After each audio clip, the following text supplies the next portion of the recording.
We're live. Hi there, guys, and welcome to another Cover Zero Roundtable with me, your host, Simon Cornboy. With me today, we've got Arnie. Hi, guys. Hi, guys. And we've got Dan. So, a bit of a mental week for you. I think this was the token loopy week that we seem to have every season. I can't see one coming up where there's going to be more underdog victories. I'd be shocked. I mean, it was nuts. Do you think craziest week we're going to see all year? Yeah, I mean, there's one every year. I mean, it was just one after another of just what the hell is going on. Yeah, and it wasn't even just the results of the games. There was also stupid, crazy moments, like the end of that first half of the Bears game. Yeah, that was dumb. What other stupidity did we have? I had one a second ago. We had Odell peeing. That was funny. What was the other crazy moment? The Jaguars. Guys, you were watching games. Ravens. Oh no. Well, yeah, but the Lions one as well. The way that game ended with a 10-second runoff. Actually, I need to bring this up. It's a post I saw on one of the NFL fan pages. Is you've got to think that Jags game in England. I mean, an English fan watching the NFL for the first time must think that Blake Bortles is the shit right now. He must be like the hottest QB ever after watching that game. For a first-time fan. Well, they might just assume the Jags are good and the Ravens are terrible. How disappointed they will be when they actually decide to be a Jags fan. Welcome to disappointment. Oh yeah, I would never advise anyone be a Jags fan unless you're into sadness. If you're one of them, they're an emo's wet dream as a team. Or emo's still even a thing. I don't know. Nah, Cleveland would be like if you're Goff. Cleveland would definitely be for Goffs. Life is just pain and misery. Self-hating. In Jacksonville, there's the illusion of hope, and then you're sad when it all goes wrong, and that's when you make whiny emo songs. Whereas in Cleveland, there is only hopelessness, and that's why Cleveland's for Goffs. Anyway, we're getting beside the point. Let's get on with the bloody podcast before we insult people from various states. No, so I'm just saying, if you were of those sub-cultures, those are the teams that you should probably go for. We can do an episode on that at some point. And offend lots of fan bases. So not too much news this week. We'll very quickly brush over the big bit of news, all this protest stuff. I mean, I think what the president said was a bit silly. Players have the right to protest. They have exercised that right. That's my 2 cents. Oh, as I said on yesterday's podcast, as far as Malarkey said, it was a protest to show that the players are in unity and the teams are in unity, and the NFL together is one big unit, and that's how America should be, of standing together. It was nothing to do with the flag or the troops, and fair enough. And that's my 2 cents on that. Yep. Dan, anything to add? On this sports-based podcast, no.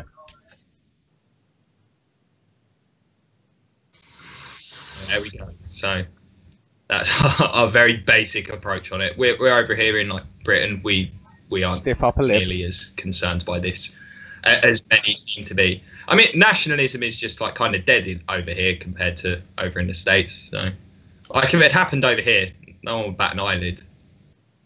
No. But yes, well, they might. Hopefully anyway, I don't tune into this. Yes. So injuries this week. Only really the one that's of big, major significance, I think, and that was Darren Sproles. His career now over after somehow tearing his ACL and did he break his arm? Yeah. Same play. Yeah. That's a bizarre one. You have to wonder how anatomically that worked. Maybe he tore his ACL. Maybe his ACL was sympathetic to his broken arm, so it broke as well. Maybe he got hit so hard. In fact, again, we'll move on from that kind of pointless speculation. But the sad thing with this he did announce this was his last year, so that is the last we're going to see of Darren Sproles, unless he does a Steve Smith Yeah. I'm not even going to ask what your guys' memory of him is, because no, I mean to be honest, if it was any other position, maybe he tries giving it another run. But this is a running back, isn't it? No, it's a running back in his like mid-30s who's super tiny, and yeah, I mean I can't see him coming back from this. No. So, but you know, he had a great career, especially for a dude his size. Oh yeah, enjoyed watching him. Yeah. Fun players to see on the screen for a kick return. Oh yeah. And he was so tiny. He looked like a child running behind those big O linemen. It was entertaining stuff. Other injuries, I mean, the Bucks, Levante David, he's going to miss a couple of weeks with a high ankle sprain. So he's going to miss the Giants game and the Patriots game. I'm not sure it's necessarily a huge deal. I don't think that's a particularly significant period of time. So that's good news, because I thought he'd be out 4 to 6 weeks at first. Are there any other big injuries this week? Anything you guys spotted? There was an injury update regarding Andrew Luck, which I am thrilled to. Yes, of course. Thrilled about this, absolutely. He's looking at returning week 6 on Monday Night Football against the Titans. So, yeah, absolutely thrilled about this news. Well, I mean, he should be rusty, you'd think. But, yeah, the Titans they struggle with Andrew Luck. Like Peyton Manning before him. It's just one of them. He's doing it out of spite, just because he knows it. You know, easy game to start off with. I always beat the Titans. You know. Well, the league is better for having him back. Like Jacoby Brissett's not been terrible for the Colts, but yeah, they're not going anywhere as a team anyway, because they're a mess. But yeah, at least Luck gives them some reason for optimism. Is there anything else we want to sort of cover? I would quite like the injury report to extend to the entire of the Cardinals O-line, because then we have a reason to get 5 new random big blokes in. They might do a better job. Well, bear in mind you are missing the entire left side of your line at the moment. Not that I think DJ Humphries is any good. Actually, I think you're fine if you look on paper. Right tackle, I do believe we're missing a team. So, I don't know who is in Arizona at the moment. Maybe, no idea. You say that. When we get to the Cardinals matchup this weekend, we'll discuss our thoughts on the Monday night game. So we'll move on to this week's Thursday game, where Chicago, coming off a really good win, the annual Tomlin tank game. There's always one every year where the Steelers turn up as heavy favourites, play down to their opponent, and find a way to lose. And we saw this year's edition. Yeah. Have you guys watched this game? I did watch the game, and it's just very uneventful start for the Steelers offense at the moment. I think it starts with Roethlisberger and the offensive line. The offensive line is not playing at the level it did last year. Roethlisberger's continued with his kind of swoon. He wasn't great during the last half of last season, and he's still playing on that kind of level. Yeah. And really, those struggles are making it tough on Lev Bell. I think we saw a bit more from him this weekend, where he looked a bit more like himself, but the blocking's not there, and teams are just setting up to stuff the run. Antonio Brown's the only guy pulling his weight on the offensive side. Yeah. And defensively, they look all right. That wasn't like they got run all over on a few big plays, but defensively they're playing okay. It's just this offense is not as advertised right now. No. I think going on to the other side of the ball, considering the matchup this Thursday, I mean... Yeah, we really should be talking about the Bears in this. Yeah, great win for the Bears. Chicago are really struggling, obviously, with the wide receivers, but they've game planned perfectly with these two backs, with Cohen and Howard. I mean, they both looked really good. Yeah. I mean, they were both shut down by the Buccaneers the week before, so I thought the Steelers would go in there, and the Steelers defense have been playing well, and do a good job on them, especially considering, as you say, the receiving injuries. You figured just clamp down on the run, but they just weren't able to. They kept it under control for the most part, but there were just some big plays. Very explosive. Yeah, and both running backs had some really explosive plays in that game, and they just struggled to contain them. That Cohen is just a weapon. I mean, we've seen they can line him up out wide in the slot. He's just his quickness and speed. He is a dangerous player. And Howard, this was the performance where we got to see the explosive Jordan Howard of last year. Breaking tackles, he looked good. Glennon in full game manager mode, which it's hard to really criticise him too much when you look at the weapons he's got. O-line's banged up. I think he's done a pretty good job in these 3 games. Yes, he isn't. I mean, I think a lot of people expected him to come in, absolutely be rubbish, and tank the season, but he hasn't. He's hold his 2 cents, and he's sticking in there, and he's doing pretty well.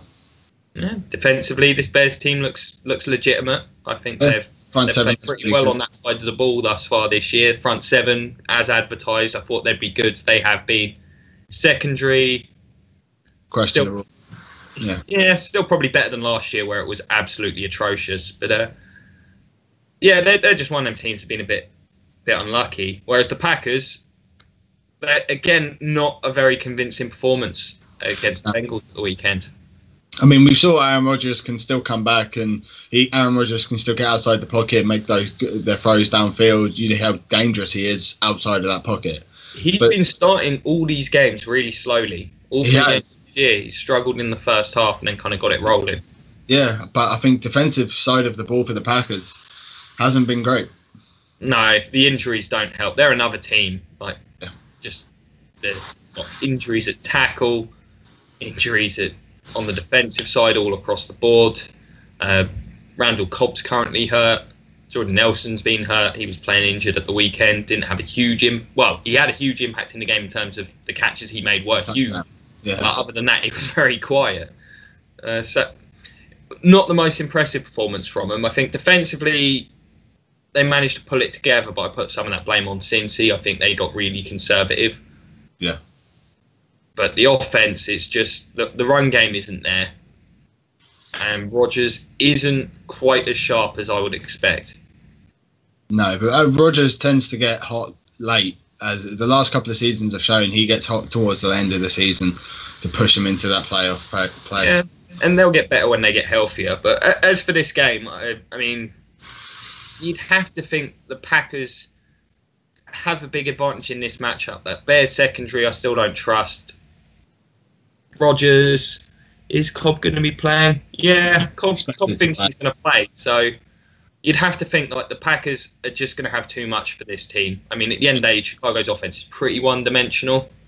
Yeah, I would expect the Packers to win this game. I think the run game for Chicago might be a little bit for them to handle, but yeah, I don't think that will be enough for Chicago to win this game. I think the Bears have a shot based on that front 7 and the offensive line thus far. If they can get to Rodgers early in the game and sort of just keep him under wraps, I think they can win this, but it's going to be tough because it's just if Chicago do dominate defensively, I don't necessarily know where the points are coming from. Yeah. And if Mike Daniels is back, that I think running's going to be pretty tough. If he's missing, though, I think the Bears have a shot. Dan, do you have anything to add on this one? No, not much. I mean regarding both performances over the weekend, I'm surprised Green Bay struggled as much as they did. I mean, yeah. I mean, after kind of the story of their season thus far. What's his name? That defensive lineman, Daniels. Yeah, he was injured, wasn't he? I think during the game, which is a shame because he had possibly one of the best Week 1 performances of any player in history. But as you said, the Bears, on the other hand, I'm surprised they pulled out the win against the Steelers. They were owed one though. They had played for a Bears team that's. Yeah, I mean, for a Bears team the Falcons too. That played really well, I thought, for the first 2 weeks. I think they deserved a good, solid win like this. I wouldn't say you could say they played really well against the Bucks. They were not who I thought they were.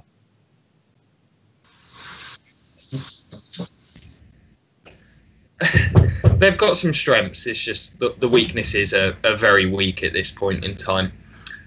So we all got the Packers in this one. It's hard to bet against Aaron Rodgers on any given Sunday, even if it is.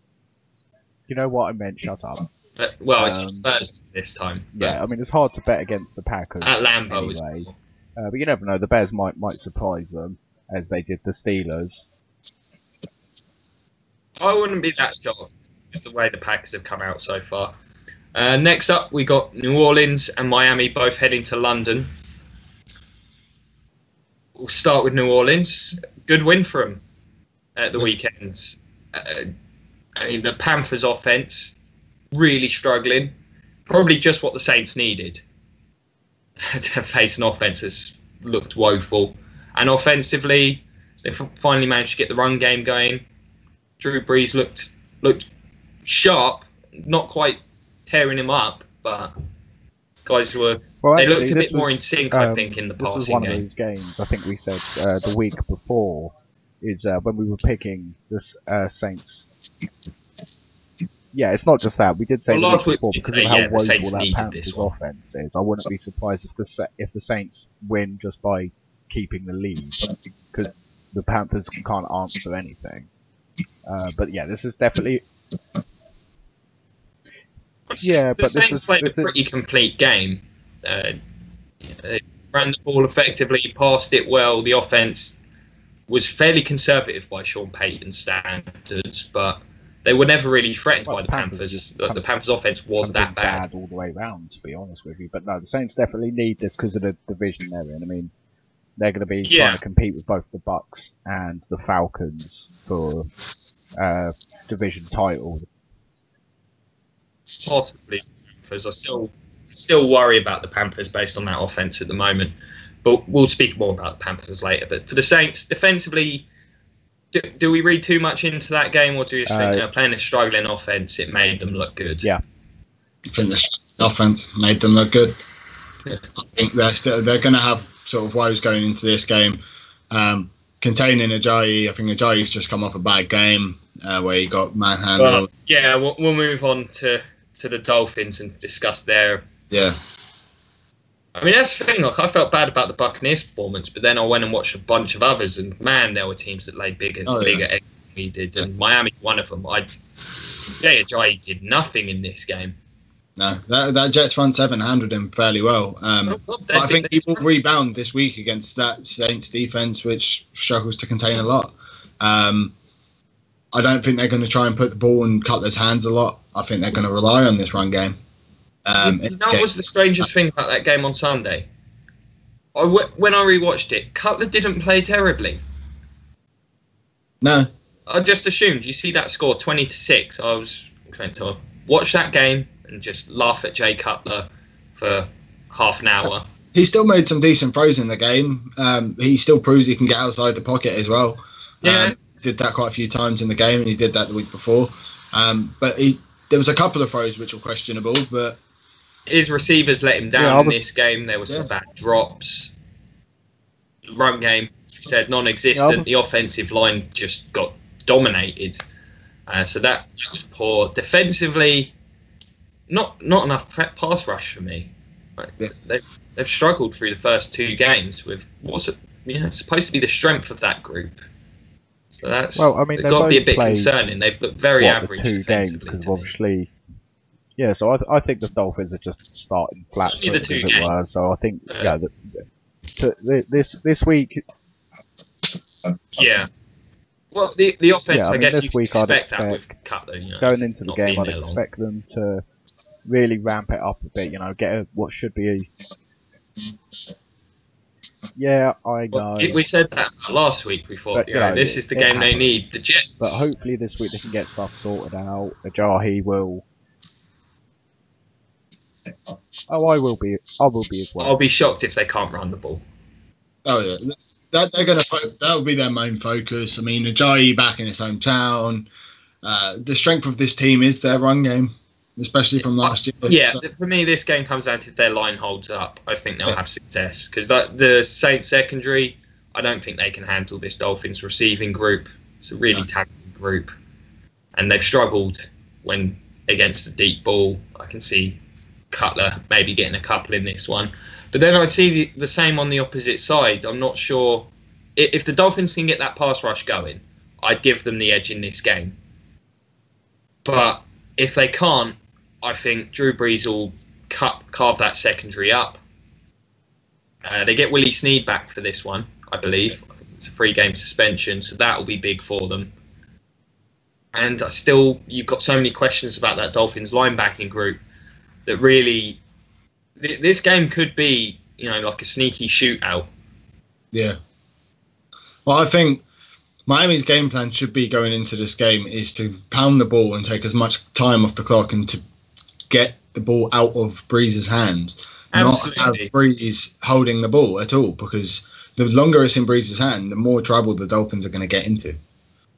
Yeah, I agree with that. But I think that pressure has to come from the front. Blitzing Drew Brees is always a dangerous prospect. Yeah. So who do we give the edge in this one? I've got the edge to the Dolphins. I think the run game is going to power them through this. I've got this going to the Saints. I reckon Cutler's going to mess this up for them. He's going to force one too many throws because of the lack of talent on that Saints defense. I reckon he's going to force one too many throws, and that's how they'll lose. Plus, it is Drew Brees. I think this is a tough one to call, because we know what the Saints are. They're probably a less explosive version of the last few years' versions of Saints, because I just don't think that receiving group's as dangerous as they've been. But their defense is also terrible. But we don't really know what the Dolphins are. No. I don't feel like I know. I know this team wants to run the ball, but everything else just is up in the air for me. Struggling with this one. I'm going to give the edge to the Dolphins, because I just think if Ajayi gets rolling, I think they'll have a bit too much. I just trust the Dolphins' defense to get some stops. Whereas if Ajayi's going well, I can't see the Saints doing too much defensively. So that's the way I'm going. Plus, it'll be helpful for the Saints to lose for you. Not entirely confident in that prediction. Yeah, but I don't make these picks out of wishful thinking other than the Buccaneers game. The rest of them are all... I say, this one's pretty much 50-50. I'm just picking a team because I've got to. I'm not going to sit on the fence entirely. So we'll move on to the next one. We've got Buffalo heading to Atlanta. Buffalo, another one of those shock winners last week. Who saw that one coming? No Anyone? one. I mean... we all got this one wrong. You'll be shocked to know. We all went with Denver. I mean, that Buffalo front seven has looked fairly decent. It's kept defensively, I think as a whole, their defense has looked really good so far this year. Yeah. They've kept them in games. I mean, Tyrod had a fairly good game last week as well. Considering he was up against, yeah. Yeah. But again, it's difficult with Tyrod because one week he has a really good week, next week he looks like he never should have been drafted. The weird thing is, like, even when he has a horrible stinker of a game, he just doesn't turn the ball over. No. Right, you look at his time with his team, he has turned, like, what was it last year? He threw like 4 or 5 picks. He throws barely any interceptions. Yeah.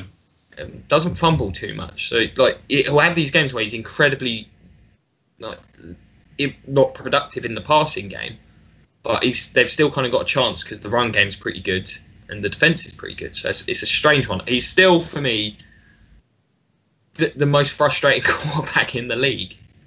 Yeah. You don't know what you're going to get on a weekly basis. And last week they got a pretty good version of him, considering who he was up against. I thought LaShawn McCoy did a good job, especially with how good the Denver defenses looked.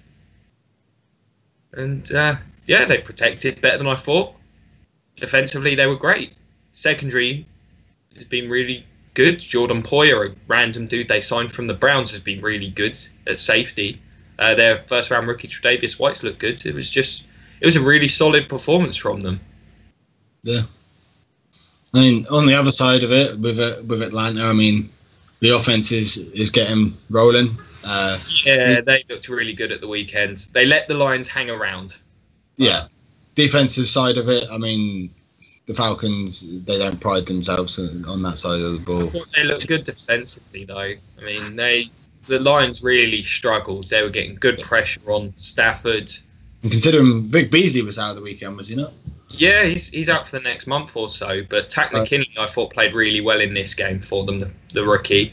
Yeah. They were able to run the ball pretty much at will. It seemed like every time Devonta Freeman got the ball, he was getting to the second level, picking up like 7-8 yards at a time. Coleman made some plays. The only reason the Lions were in that game was because of the 2 fluky interceptions, and they weren't even on. The one was on Matt Ryan. That first one was just terrible, but the other 2 were just guys dropping the ball tipping the ball up into the air, and Darius Slay coming away with it. So I thought it was a really complete performance for the Falcons. Yeah, I mean, this game, I still have to give the edge to Atlanta, just considering their offense can be so high powered. I think Buffalo was really close, better team than the Bills, and they're at home. I mean, I don't see how Buffalo would keep it close, but I think it's Atlanta's. Well, for me, if you're going to have a shot at beating this Atlanta team, it starts with stopping the run, because once, especially having watched the way they've played these 3 games, what they like to do is once that run's going, that's when they start mixing it up, and you get the rollouts, the play actions, and some of the like sneaky stuff that they like to do, because they do like screens, but they set everything up, and it feels like a very deliberate offense, and it's all predicated on the run game. If Buffalo can shut that down, I think they're good enough at the front to get pressure on Ryan with just 4, and the secondary's playing well. It will require a lights out effort by this defense. I think the offense could have some success, but I just think Atlanta have too much for them offensively. So yeah, I'm just going to be Dan, any thoughts on this one? Just go with the Bills somehow pulling this out. Just because of the surprise of last week, I reckon they could roll again. I mean, the Atlanta defense is okay. It's not elite, so I reckon Taylor could have a game. I reckon this could be closer than most people are calling it, though, because that Buffalo D is quite legit, to be honest with you.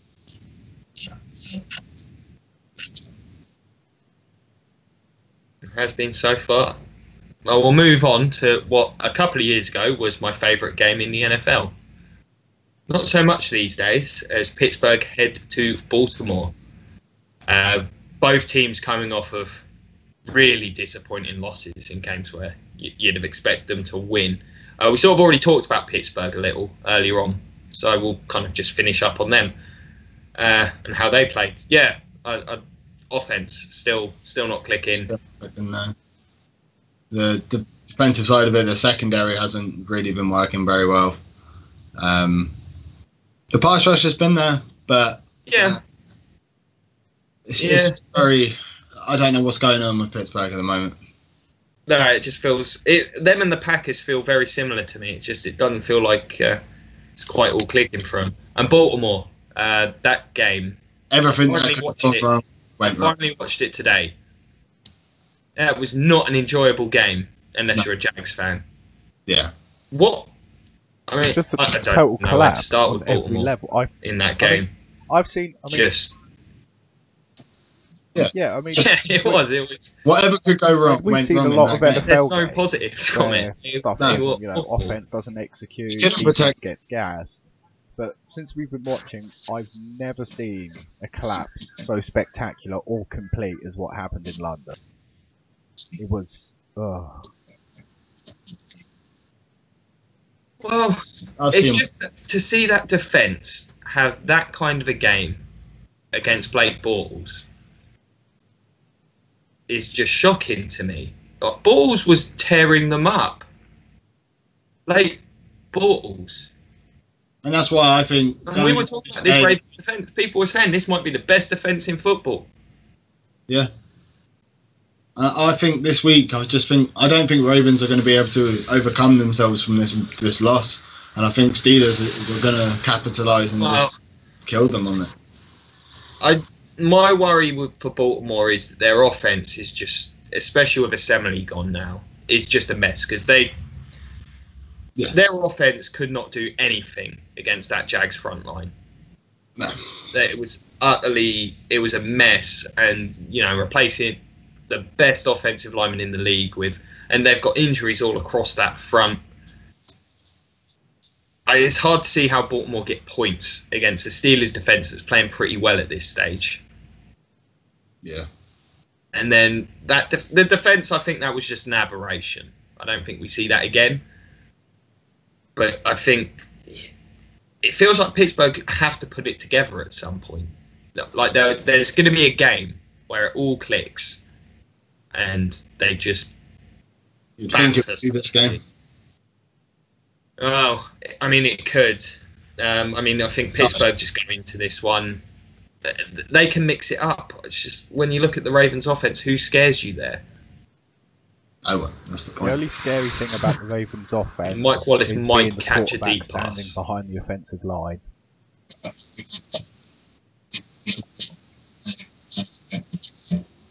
Yeah, I mean, they're one of them teams now with these injuries. They're just, and Flacco still doesn't look quite himself. So we'll look at it from the Steelers' perspective. Did the Steelers have to do much to win this game? They could play as like they played last week against the Bears, and I think they'd win that game. And that wasn't exactly the most impressive performance. I think, if they play a clean the game, Ravens are going to go in they just have to win this. really annoyed though. So that might give them a bit of an edge. But I think there's just nothing there on paper. Oh yeah. This is going to be a close game anyway. It always is. It's really hard to pick the Ravens to win games when I look at that offense. Yeah. And for that reason alone. Yeah, I mean, I've got to go with the Steelers. I don't necessarily like picking them on the road against the Ravens, but I still feel like the Steelers are a very good team. It's going to come together at some point. And Baltimore, I think that they got problems at the moment. They've just been really unfortunate with injuries across the board. I think this is, maybe the beginning of that slump. I predicted the Ravens to have a bad year, and I think that still ends up the case. Yeah, you can't. So we all got Steelers here. Steelers with this Ravens team.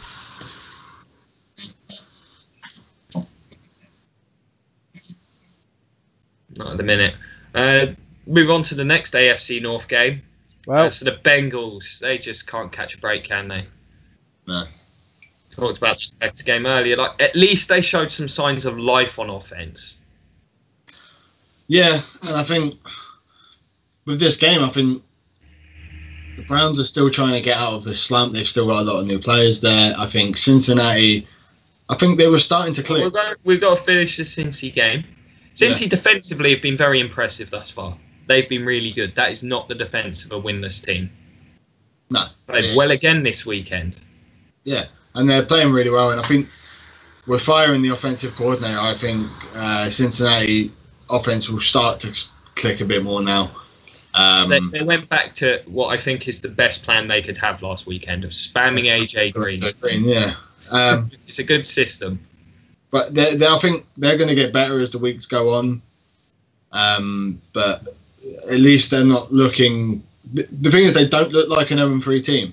From last week's performance, they don't look like an 0-3 team. No, defensively they're good enough. Dalton played a bit better.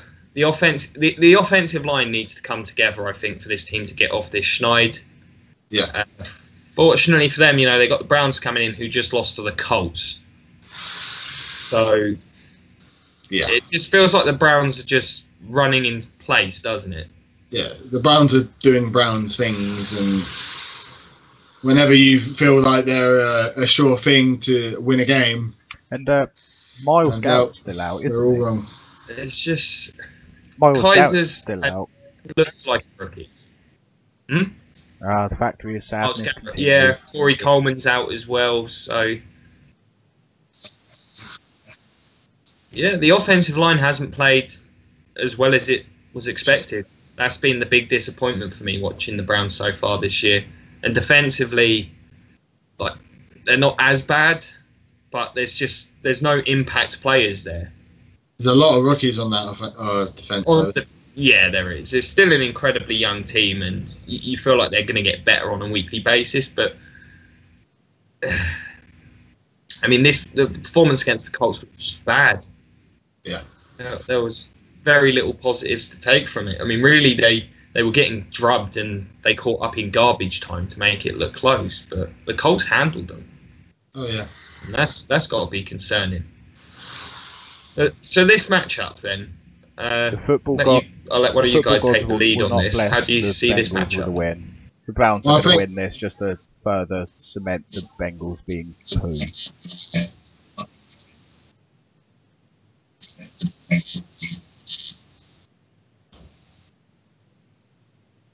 Is fair enough, Arnie? I think the Bengals will pull out a much-needed win here. I think the offense is starting to click. The defense does look pretty damn good from now. Yeah, I can't see the Browns winning that. It's just going to be too much for them to handle this game. I think the Bengals win this one just because of that defense. I think they'll get some plays against Kaiser. I think Kaiser will make a couple of big mistakes. I'm not sure the Cincy offense is going to look great in this one, but I think Cincy pull this one out, get their first win. But this is a good chance for the Browns. They're at home. The Bengals aren't feeling good about their life at the minute. They got to pull one out at some point. Surely you've got Hugh Jackson there. He's won one game, and I know he needs time. And I'm not saying they should get rid of him, but you'd have to think there's gonna be some people calling for it soon enough. I mean, oh yeah. His record at this point is 1-18. Yeah. Pretty atrocious. And let's move on to a game that is shockingly interesting. Yeah. The LA Rams head into Dallas to take on the Cowboys. Who thought the Rams offense would look this good? Me. I think if you look back to the season previews, I said they're my dark horse team. And I said this offense could be explosive. Did you think, even saying that, did you think it was going to happen this early in the season? No, I didn't think it would be as explosive. I mean, I said Todd Gurley will have a reboot year. And yeah, he is looking sharper by the weeks go on. The weapons, the Niners. The weapons they have at receiver is ridiculous. Well, it's amazing that Sammy Watkins trade just made that offense so much better. Yeah. Because before him, it looked like a weak receiving core. You add the number one receiver, and now it looks like a really solid one. Yeah. I mean, the offensive line as well is protecting Goff. Yeah, the signings they made on the line were been great. I think because last year they were terrible. Jared Goff is making NFL-like throws. He's looking like a good quarterback right now. Yeah, he's still having like the odd moment where you can see his inexperience and he just does something stupid. But when he's kept clean, he looks pretty good. That team as a whole on offense, it can be very dangerous, but obviously they're still going to be the young mistakes. But then defensively, they've been a massive disappointment. To let the Niners do that to you, I think. Yeah, I think a lot of that has got to be with switching over to the 3-4. We see it with teams that switch over to the 3-4. I just don't think there's as much talent there as people maybe thought. There's not, no. I mean, you've got Aaron Donald is coming back to form. Donald and Brockers I like. Quinn's not been an impact player for a while now. Ogletree's looked decent. He's that decent stud in the middle. Right. Yeah, Tremaine Johnson, but the rest of the secondary's a bit... Yeah. Hold on, let's get something straight. On the offensive side of the ball, they are struggling with this conversion, definitely. They faced how many legit teams this year so far? One. Oh, they lost that game. They were trailing the entire game, and the numbers weren't great. They whooped the Colts, whoopsie-doo, and they squeezed one out against... No, but I want to say that, yeah, the offense has done well against defenses. I'm not saying they're great. I'm not even saying they're an above average offense. They faced the Colts. Who saw this coming? The Colts week 1, even against the Niners week 3. I would have given them those wins.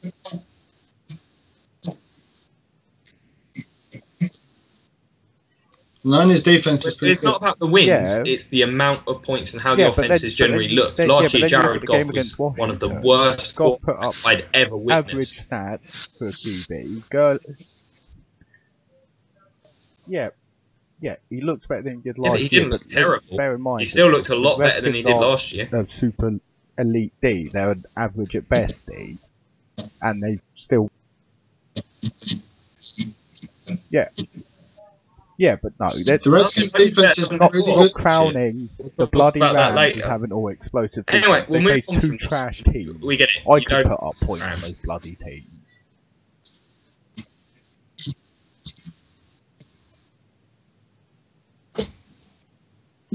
Well, we'll see. They've got another iffy defence this week. I mean, Dallas's defence looking once again. I mean, they managed to keep the score down against Arizona, but they gave up a lot of yards, and they, outside of the pass rush, weren't convincing. But I just think the pass rush is.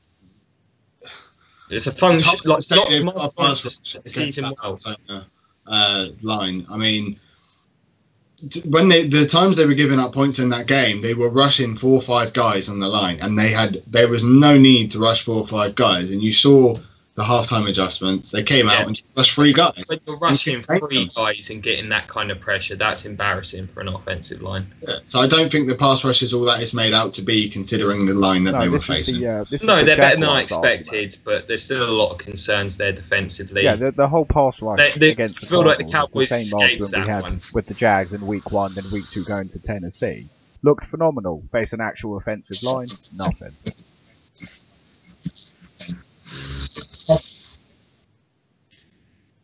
Are you guys concerned about Ezekiel Elliott at this point? It was another fairly mediocre performance from him in this offensive line, I thought.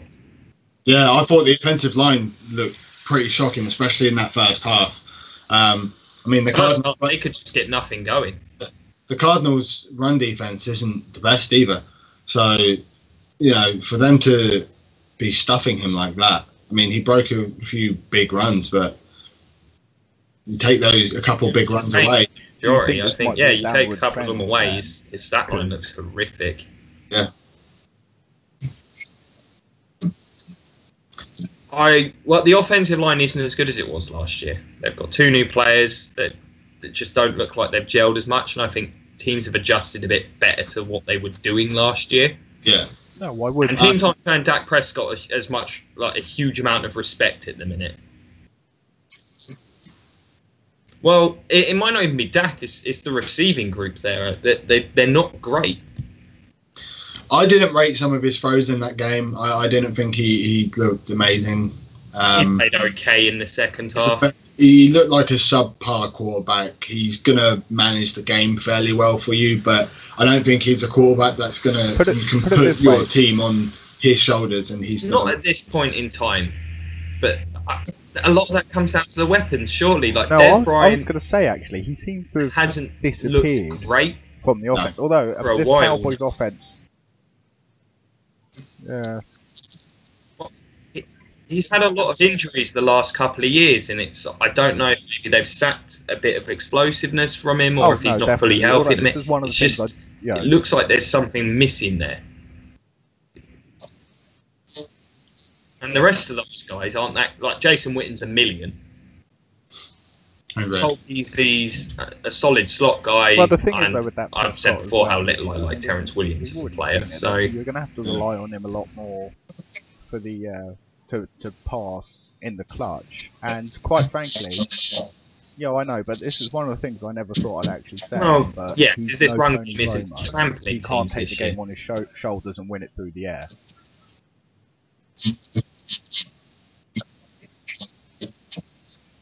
Not at this point, no. But he's still been, he's very promising at this point. But this offense, I think you can say at this point, it doesn't look nearly as efficient as it was last year, where it just at times looked like an unstoppable juggernaut behind that line and run game. So I think that's where this is kind of an interesting one, is because of you've got these issues with the Dallas defense.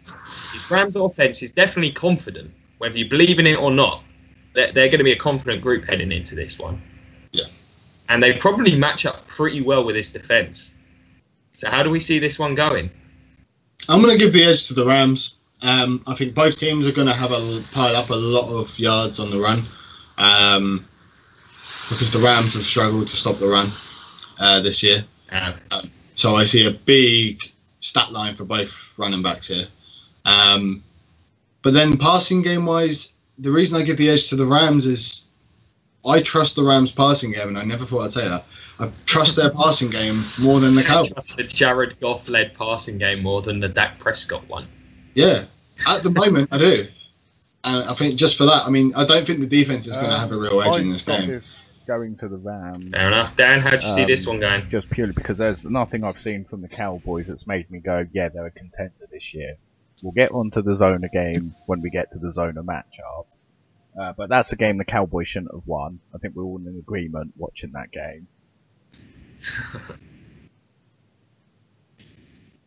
They were underwhelming. Dallas the first half they were awful. Out. And quite frankly, as far as I'm concerned, this is two teams masquerading as good teams who have had a very weak start of the schedule.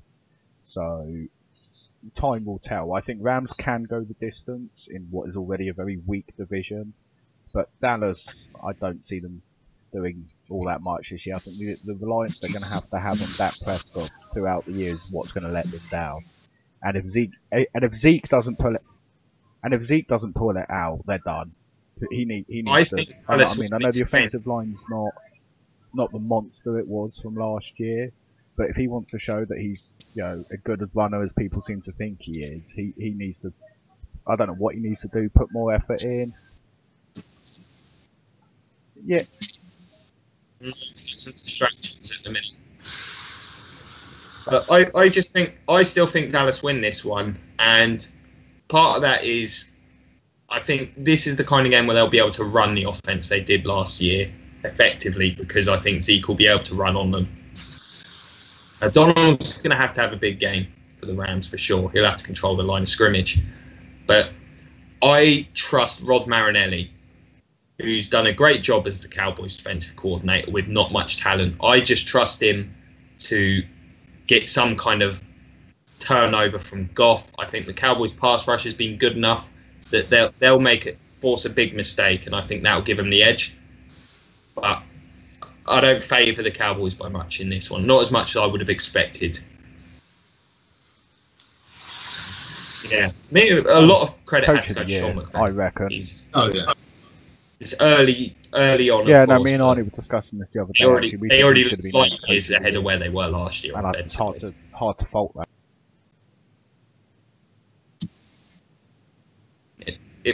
If this keeps up, couldn't argue it. So we'll move on to the next one. We'll let you take the lead with this one, Arnie, as your Titans head to Houston. So you've already talked about the Titans' performance. Yeah, it was a great performance this week. Solid, good blocking, good running, good pass attack, especially in that second half. But yeah, a good game. I mean, going over to the ball with Houston. Houston looked great this week. Deshaun Watson. They were impressive. Deshaun Watson looked a lot better. Yeah. He looks like he's got some confidence after that winning against Cincy. And yeah, I thought it was a really promising performance. To almost go into Foxborough and steal a win. Going into this game, I think the keys. I think for Tennessee, the game plan is going to be quite similar. Tennessee aren't going to mix things up against anyone. It's going to be a very similar game plan. What it is. But yeah, I think the keys for this one again is containing Watson. I think we might have a bit of a struggle against that Texan pass rush because they're really, really clicking now with JJ Watt and Bounty. Yeah, they are. Big test for our offensive line. I mean, everyone coming out this week and saying we've got the best defensive line, and I think we've got definitely one of the best groups in the league. But this is the true test. If we can still run on that team and we can still pass protect Mariota, I believe we're going to give up a sack or two in this game. I can't see how we wouldn't. But I think it's going to be a tough game. It's going to be a nail biter, and I think it's going to be a good game though. Yeah, I mean, for me, the Texans, I saw J.J. Watt looks like he's close to back to form. Yeah, based on the way he played at the weekend. He was incredibly disruptive throughout that one. Whitney Merciless is just massively underrated. Yeah, and Clowney will do a great job in the run game. It's the Texans' offense, like against the Titans' defense. Like, they're the two slightly questionable groups in this game. Yeah. And like, can the Titans handle DeAndre Hopkins? I don't know. I was saying this in the podcast yesterday. We've always struggled with true number one wide receivers. If you just look through stats, you haven't had a top end corner in forever. I mean, we struggled with Cooper. We struggled with Baldwin. There wasn't really much to struggle with the Jags, but we always struggle with DeAndre Hopkins. Always. And I don't think it's going to be much different. But I did say yesterday I would like to see our safeties come up and give Adore some help with this one, because I haven't seen a lot of us doing that. And the thing is, as well, with Houston, this feels like a must-win game. Yeah, it is. If they can beat 1-2. Yeah, if they beat the Titans, then you're both there at 2-2. Whatever happens with the Jags happens. But if they fall 2 games behind with a fairly spotty offense, yeah, it maybe not must win. It's early in the season, but I think it would do a lot for them. But this could be, I mean, for the Titans' point of view, this could be the game that decides the division for us. I mean, this is massive for the Titans if we win. We struggled at winning in division last year. If we then win the first division games and have a 2-game division lead on the last division champs, it's huge. With this on the Dan, how do you me and see Arnie this one? Yesterday, but I think obviously one of the biggest issues, as Arnie's already said, is dealing with the true number one receivers. But this is a point that's always brought up with the Titans. I think that might be one of the things that make the difference in this game, if they can hold him. Do you also think that Watson can somewhat replicate some of the things the Titans struggled with that Wilson did last week, in terms of breaking the pocket, keeping plays alive? Because really that's what killed the Titans last week. The secondary fell apart. From my point of view, having dealt with when Wilson had time to run for a couple of years now, is he's way more experienced than Watson is in that situation. If the Titans play defense aggressively, as they did at the start of the Seahawks game again, I don't think Watson gets time. They may not sack him, but they'll hopefully, because he's a rookie, hopefully they can get enough pressure on him to force mistakes.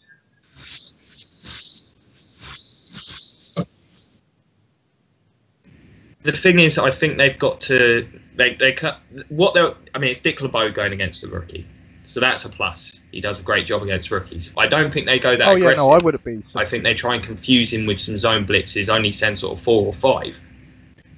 It's going to be a question of that's definitely how going to be a big effectively the Texans can run the ball in this one. Titans been good against one so far, but if the Texans get that going, I think this is a pretty balanced matchup. Yeah, I mean, obviously that might be a big if, because their O-line has been pretty poor thus far. Lineups from the defense. I mean, we may even see the odd psycho package, which I'm very fond of in the zone blitz. But I've got the Titans winning this one. Just who have we got winning this one then? Can handle that defensive pressure as they did against the Seahawks, and the Seahawks defensively on that front 7 are quite good as well. If they can handle that, I think the Titans are going to win this pretty handily, provided the secondary doesn't fall apart in the second half again.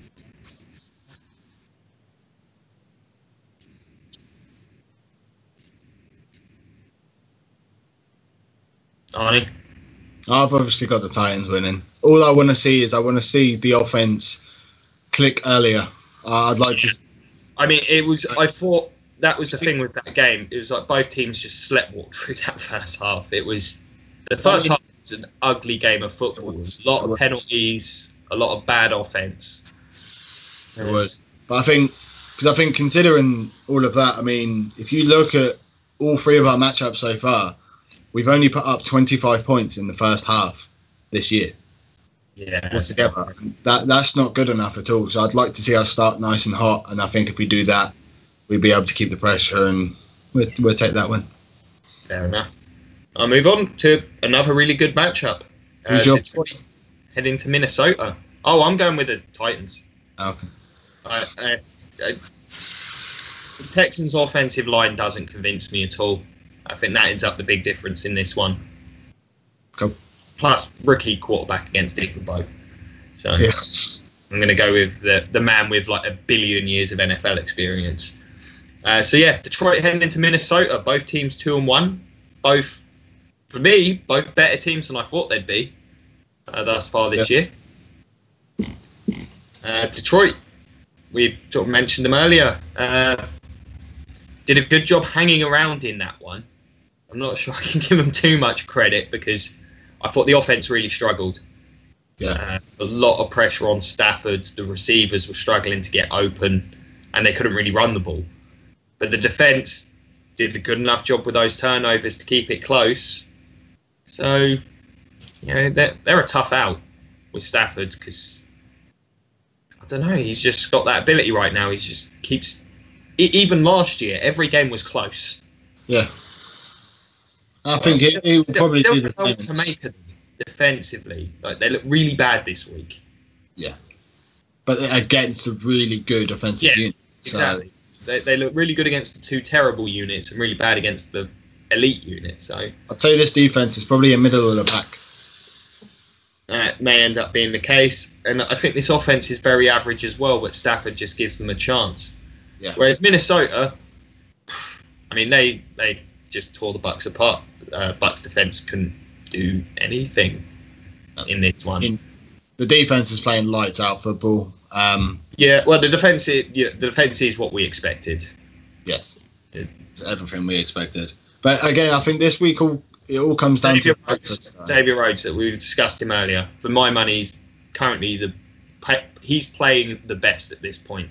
Best corner in the league at this point in time. Without a doubt.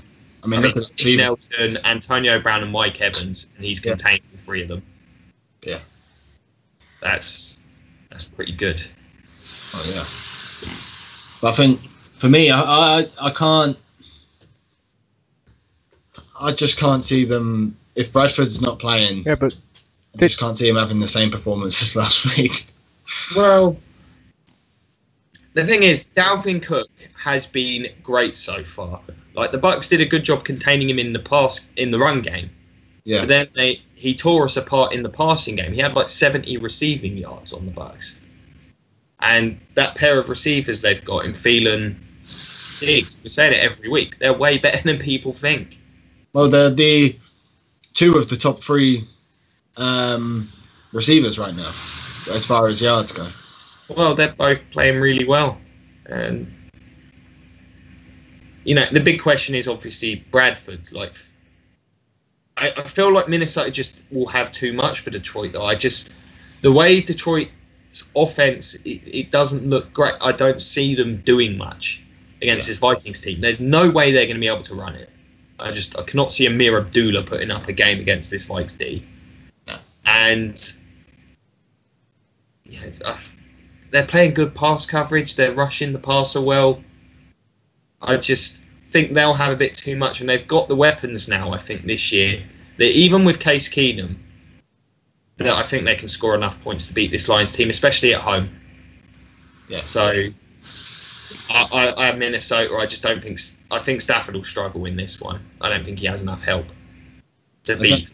Against that defense, he will struggle. And as you said, I do think Minnesota, that offense is going to keep them in games. The offensive line's much improved. Yeah. And Dalvin Cook is just legit. But I've got Minnesota on the edge of pretty much the same sort of things if you were saying, to be honest. I just think there's too much weapons for them. The defense is going to completely slow the Detroit defense down. Yeah, if Detroit can get some big plays in this one, then maybe. But I just think the Vikings are a better overall roster. At most spots, I think Detroit are looking at the same sort of game they're looking at this week. Yeah. Same sort of game. I think they will create turnovers. I think they will. Stafford will keep them in the game, but I don't think they're going to. Do it. I think the Lions. How about you, Dan? What do you see in this one? From the start, to be honest. And as you've said, Stafford will keep them in because apparently that's what Stafford does. He's magical like that. But even I think this is a case of a team with the Lions. You've got an elite QB with a mediocre rest of the offense, mediocre defense going up against what's probably the best, if not one of the best defenses in the league right now, and an offense that actually has weapons as opposed to they. I'd say they're definitely a top 5 unit, probably top. Yeah.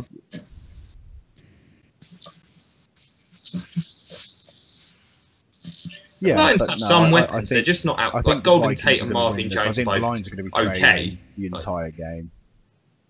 It's just yeah. We all got the bikes. Yeah. Fair dudes. Right, moving on to Carolina, heading to New England. Carolina last week, thoroughly disappointing performance for them. And we touched on them earlier. Yeah, offense just both sides of the ball struggled in this one. Yeah. There was no pass rush. The receivers, especially once Kelvin Benjamin went down, offered no threat. With Greg Olsen out, they just look toothless. Cam still doesn't look back to me. No. And defensively, they couldn't get much pass rush. As a result, secondary struggled a bit. And they didn't do a great job against the run either. It was they just got handled. That was a game that never felt close. Yeah. So, and then we got the Pats, who all in on offense right now, but struggled on defense. Yeah, the offense is humming. Yeah. Brandon Cooks and Brady seem to have built a quick rapport. Gronk is Gronk. The offensive line, the run game's a bit, but Brady, what is it? Brady's making the offense legitimate. They've definitely got some defensive concerns. Absolutely. They're struggling with covering guys, which they shouldn't be. Butler's playing great. The linebacking group is iffy, and they can't rush the passer. So, Carolina just looks so toothless on offense that I can't see anything other than the Patriots winning this one. Yeah, I think this is very one-sided offense. I mean, Darren, any other thoughts on this one? Carolina going to Foxborough against Tom Brady? No way. Panthers in serious trouble this year.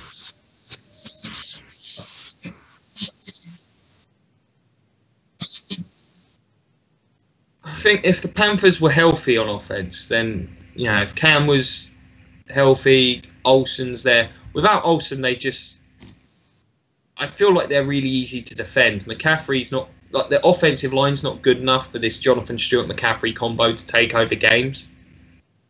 Maybe against a pretty poor Patriots defense that can happen, but I don't know. I don't think they've got the edge rush to do to Brady what the Texans did, and they definitely don't have the guys in coverage on the outside to deal with what the Pats have. So I think the Pats win this one pretty comfortably, to be honest. The Carolina offense doesn't look capable to me. So we're all in agreement there. Yeah. Yeah, it's a bit of a boring one to talk about, really, wasn't it? Next up, oh god, boring one as well. Jacksonville heading to New York to take on the Jets. Oh, this is not the most exciting game. The Jags, though. Jags, they've got the best, I'd say, the best cornerback tandem in the league right now.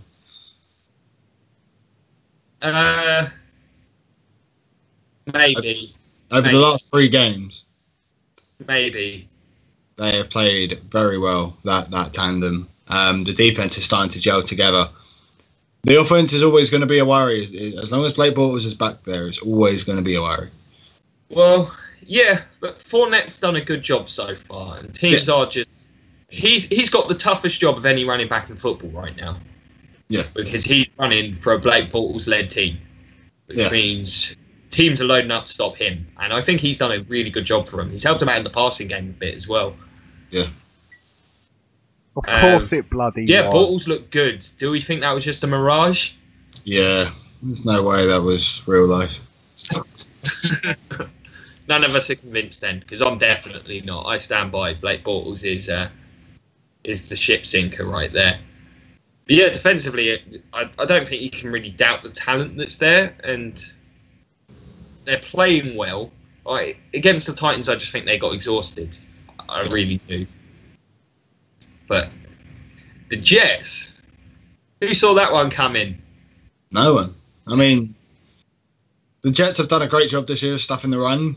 Well, no, they haven't. They did in that game. The other two, they got trampled. They did, yeah.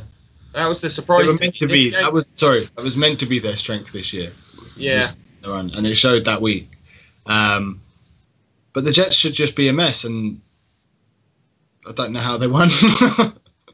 Well, the thing is, like, as bad as we expect them to be going in, they're not playing horrific football. That's the thing with McCown. Like, he plays just well enough that the team doesn't look a total disaster most of the time. Like, he's not an inspiring quarterback. He's definitely not one of the 5 or 6 worst quarterbacks in the league every year. I don't know how their defense did it, because they'd really struggled, and then this weekend they managed to cover guys. Yeah, it was a great performance from them. They stuffed Ajayi. Offensively, they weren't particularly impressive, but they did enough. But I think they won off Miami being bad. Yeah, Miami turned up and Miami didn't turn up. That's really the issue there. And I think for that reason alone, I don't see them turning up this week. I see the same sort of team turning up, and I just don't think they're going to come in with confidence, getting the win. But I just think the Jags defense is going to be too much for them. I think the Jags defense, that offensive line in New York is good enough. They're going to struggle. Yeah. This is going to be an ugly game. It will be a turnover central. The Jets have a shot in this one. I'm not saying they don't, because if they can stop the run again, if they can deal with Fournette, then anyone has a shot as long as Blake Bortles is back. Anyone has a shot as long as Blake Bortles is back there. Yeah, absolutely. And if they can deal with Fournette, there's always a chance Bortles will give them the game. Yeah. But I think Jacksonville will be able to force a couple of turnovers in this one and shut down the Jets effectively enough that I've got to favor them for the win. This is going to be an ugly ass game. I agree on that. I've got the Jags as well. Dan? Oh. To be honest, it's one of those games Definitely I kind of playing Fournette don't in want fantasy to this pick for. It's not a game I'm probably going to watch. I've got Allen Hurts. It's going to be terrible.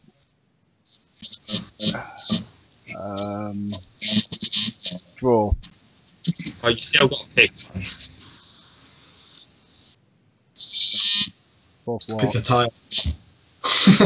Fourth what? It's the third one now. Or the fourth. You're going for a draw. My fourth pick for a tie, do you mean? You can always pick the tie. I've only picked the tie once. That was last week. You can always pick No, the I'm tie. going for the tie. So are you going with the Jags? Okay. That's what we'll go with then.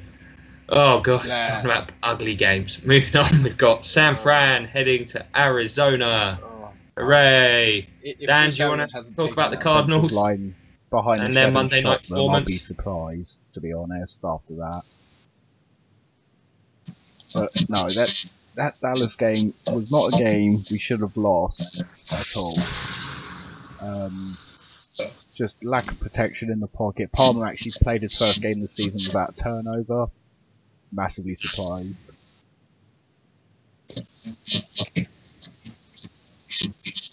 Oh yeah, no, I'm not going to blame him for the loss, but it was just well, it's a game we should have won. We threw it away. Going. Well, no, Fitz looked sharp though. He had himself a game. It was a game where two old men tried to help the team to a win. Yeah, true. The problem is I'm what I not mean. convinced Two old going men into tried to help their this team win. game that we'll win, because it will be such a Cardinals move to lose against the 0-3 Niners.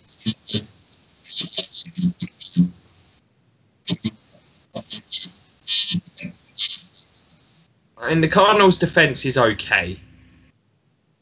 I don't think they're anything more than that. They played okay in this game. Didn't quite get the pass rush you'd have hoped for, but Cowboys line can pass protect. The offense, the problem is with that line as well, they just couldn't run. And in the end, in the second half, the Cowboys, even though they couldn't run either, they had a bit of balance to them. Well, the thing is, they weren't. The Cardinals. And I think the Cardinals just became pretty easy to defend, and they couldn't pass protect either. Yeah, but well. Cardinals had their chances. The first half, they should have put that game away, and they didn't take it. Don't forget as well, they missed we had goal, in that game we had a lot of success when knocked we out moved field to goal the, range. To the empty backfield for the first half, which seemed to do wonders for us, and then we kind of just collapsed in the second half.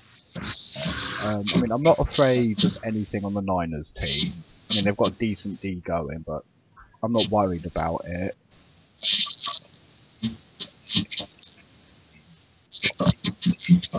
Well, I mean, Zona. Well, San Fran. We'll talk about how they did against the Rams in that bizarre game on Thursday. Where was that? Pierre Garçon went nuts. He was outstanding. So, it's just him and Carlos Hyde. It feels like that's all they have. That's because that's all they have. Yeah. I mean, Marcus Goodwin can run fast. The thing that was surprising to me was how bad their defence was in that game. They got next to no pressure. Gurley had a good day running. And they got some injuries on the defensive side. I think that's hurting them. But offensively, it was better. It's just, I don't know. Like, was that on the Rams? I don't know what to make of that one. I think that game maybe was an aberration, and we should kind of ignore it when evaluating the Niners. Yeah, I mean, that was a hard one to kind of call with them. I think for this game, it's another hard one to call, but I think the Cardinals will win it. I mean, Someone would do just enough to get that team the win, but I just think with the way they couldn't protect the passer in this game or run the ball, they're gonna struggle. Yeah, I'm expecting this to be really ugly because the Niners can get after the passer, I think, with a bad offensive line in front of them. Yeah. And I just struggle to see the Cardinals running on anybody right now.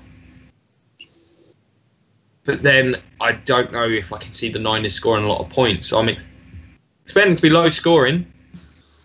Yeah. And then this Cardinals defense, I think they've got enough. I can't imagine Pierre Garçon doing too much against Patrick Peterson. And then if they stack the run, well, obviously, I can't see much success for them. So we'll let Dan go first. Who have you got winning this game, and what do you see happening? Well, I think they'll win. I hope they win. They better bloody win. It's not it's who you think will win. Luckily, on the Cardinals side of the ball, especially defensively, is we've got enough pieces, at least in the secondary, to hold them to minimal points at best. I mean, I'm still not sold on our defensive line. It's still not a lot. Obviously, with Calais Campbell leaving has hurt us. I've not seen a lot of. Yeah, the past couple of years, I've not seen an Arizona defense, as it were. Offensively, probably going to see more of the same. Hope, like we saw from Dallas. Hopefully, more converting. Actually finishing plays and drives as opposed to taking needless sacks. But the Yeah. I mean, I am worried about the offensive line again. I mean, that right tackle. They didn't get enough drives. That's what killed him. I don't. He was a bloody turnstile. I don't know if he's he was a good player not long ago. I think he had that big injury last year. I don't know if it's. Yeah, he had a terrible. I don't know what happened. We had a half decent O line a year ago. But both the tackles did. They were both abysmal. It wasn't as bad as it currently is. Yeah, but not last year. Well, last year it was good in theory. I mean, we should win this handily. I mean, hold on, it. just double check. Yeah, we are at home. Bad play. So.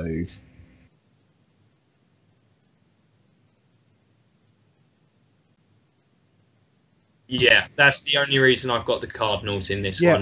This is one of those where I know the Cardinals are the better team, but they're sort of playing so messily right now.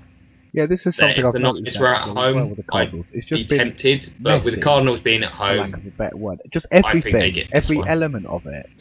Yeah, every single element has just been messy. It's weird. Yeah, it's just bizarre. I don't know what's going on in the desert. It's just bizarre. But no, I think we should win this handily. And hopefully Carson Palmer doesn't die.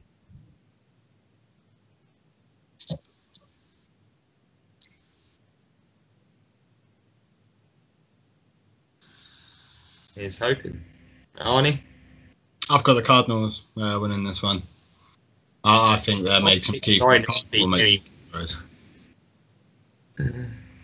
So we'll move on to a more interesting game, I guess. Philly heading to LA to take on the Chargers. No, it's not. They're facing the bloody Chargers. Philly showed me some. Yeah, it's an interesting one. No, they're the Chargers. The Chargers played okay at the weekend.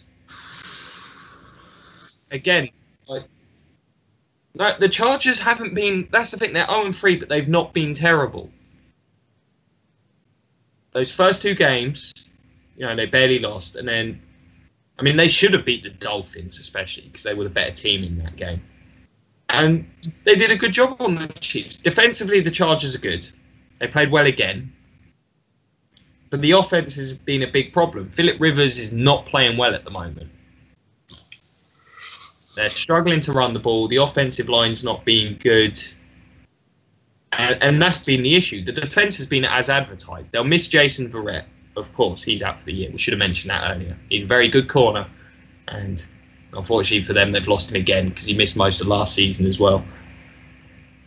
So, yeah, the Chargers, they look... They're just... It's the Chargers of the last 3 years. They find ways to lose. And they lost to a good team last week in the Chiefs.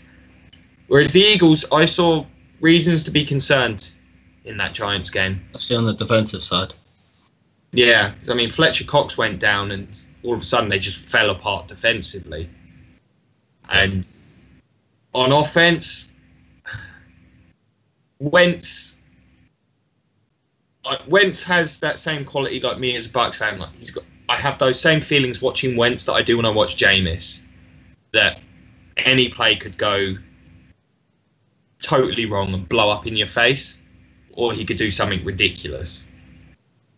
And you just don't know. And we saw a bit of that again, some questionable decision making from him, but then he managed to pull it out in the clutch. Their run game concerns me, especially with Sproles gone now. Their offensive line's not playing as well. But they won the game, but I don't think they were impressive in doing it. So it's a difficult one to call. Really? Against the Eagles? After last week's win, they're hot right now. I can't see the Chargers going 0-4. Yeah.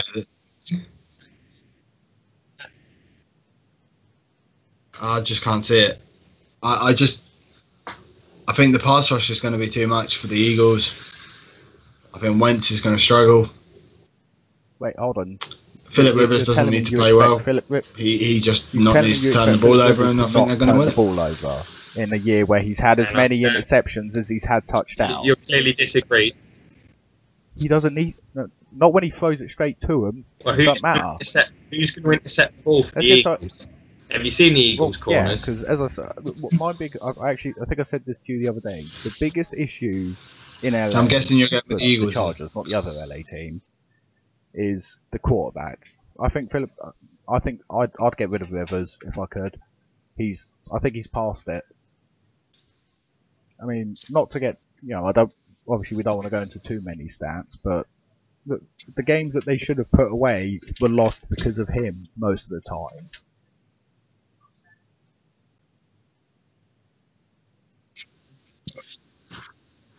I think you'll find that they were lost because of their kicker. Still shouldn't have put him in the position where the kicker had to win it. He's just abysmal.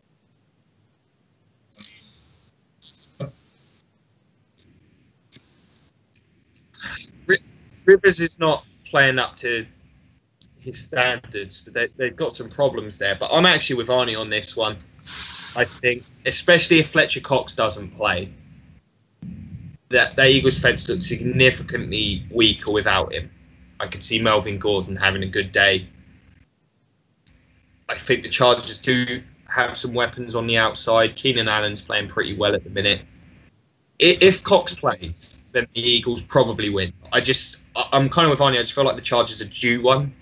And defensively, they've certainly got the guys to stop this team. They're still good at the corner position, even with Rett's injury.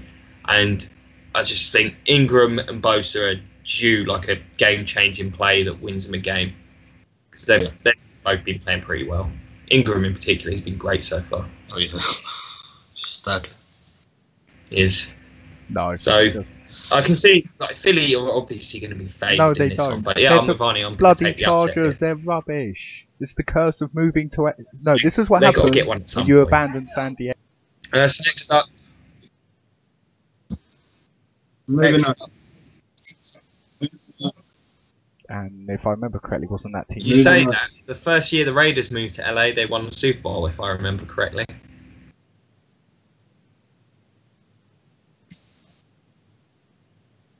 Not at the time, no. It wasn't considered to be. It was kind of like but we're not going to talk about that now. So next up, we got the Giants, who showed signs of life eventually. It took them 11 quarters. The fourth quarter, yeah. It took them 11 quarters before they started to look remotely like an NFL offense. And then they found a way to lose because Giants-Eagles game. And the Bucks, who also had a massively disappointing performance and got shellacked by the Vikes. So we're talking about the Giants. Defensively, they still look good. Defensively, yeah. They're still looking like that. Worn down. Yeah. The offense just needs to carry on playing like it was in that fourth quarter. The problem was if it takes them that long to get there, the Bucks are going to tear them a new one. Well, I mean, part of the problem for the Giants in this game, both of these teams do have a couple of concerns injury-wise. The Giants, apparently Olivier Vernon might not play, which would be a massive benefit for the Bucks. They've been struggling to protect the pass. I mean, the Giants in this game, they just can't run the ball at all. It's been that way for a long, long time, but it's still the case. It's on the line and the runner. I'm blaming it on all of them. They're all doing a bad job. Passing game got going at the end, but that was once Cox was missing and there was no pressure up the middle. Yeah. If you can get pressure up the middle, Eli looks bad. And, Beckham made some great grabs. Brandon Marshall actually remembered he's an NFL player this week. But I don't know. They had that, but they're still very concerning. As for the Bucks, yeah, that game was just a disaster. Defensively, no edge rush. Suffered a rash of injuries. Had a bunch of guys missing. Couldn't cover anyone. Defended the run okay. That's the only positive they can take from that game. Offensively, couldn't run the ball against a really good Vikings team. Jameis had a couple of boo-boos trying to play catch-up and couldn't pass protect. Just got dominated at the line of scrimmage and led to a lot of problems. You could see a lot of the same things happening this week in terms of the Giants' defence, but then the Giants' offence is so bad that I don't think they're capable of doing what Minnesota did. Because the Bucks will get pressure. Gerald McCoy's going to play. Chris Baker should be back. Beckham, though. Yeah, I suppose, but I mean, you Brent can never Grimes should be count back. out Beckham. He'll have help. Yeah. And Brent Grimes last year, Brent Grimes was a top 10 cornerback. He was phenomenal last season. Odell's been quiet this year as well. Yeah, like Odell had those catches, but you can still see the height, like the quickness isn't quite fully back at this point because of that high ankle. You're not going to recover from a high ankle sprain that quickly. No. That's a lingering kind of injury. So this is a tough one. I just think I'm favouring the Bucks, partly because they're at home. And this Giants offense is just that broken. The Bucks will be great against the run most games. They got Baker back. They should have Quan Alexander back. Only Levante David should be missing in theory, and possibly TJ Ward. But I can't see, again, the Giants are expecting to get overwhelmed in the run game. It will be one-dimensional, and I'm just not sure a one-dimensional Eli is going to be good enough with all the pressure in the pocket from Baker and McCoy. So I can't see the Giants getting many points. Conversely, what I think the difference maker here for me for the Bucks is I expect those two tight ends to have a big game in this one because I look at the Giants linebackers and who's going to stop those two? No one. Like Evans, if Jenkins is back, Jenkins and Evans will have a great matchup. I'm not sure if I like Eli Apple against Deshaun Jackson, so I think that's where you probably have safety help there. And then those tight ends against those backers, Bucks, I think they make hay there. I think, once again, the Bucks' run game's non-existent. I think we can see like 50 combined rushing yards in this game. And we've got two quarterbacks that have a penchant for boo-boos. So this game's I think for me, it will come down to the turnover battle. Whoever makes the least amount of turnovers in this game, I think. But I just trust Jameis more than I trust Eli at this point. Well, it's not even that. I would say I trust Jameis more than I trust the protection that Eli is going to get. Oh, there is also that, but I'm expecting Jameis to be under a lot of pressure as well. I think both teams have to look at the same kind of problems in this one. Yeah. Yeah, I think the Bucks just about win this one. I've got the Bucks with the edge, a slight edge, but the issue New York has got at the moment. Dan, how do you see this one going? I mean, this is the first time they've started 0-3 in forever?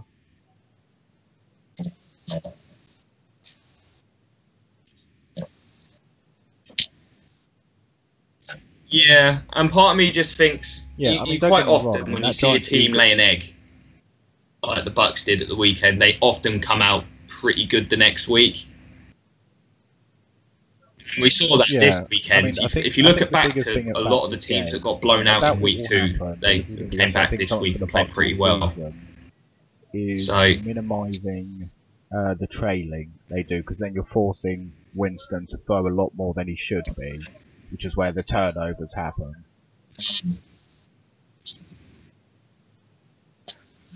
Yeah, but then you've always... Oh yeah, but that... I mean, in terms of that game, that comes down to the offense, the defense just having to be better. So whether it's this week or they were atrocious on Sunday. He is due one of those mad games he has. But no, I think Tampa Bay's the more complete team. You guys got better protection up front. I think your defense is actually slightly better. I mean, you're missing.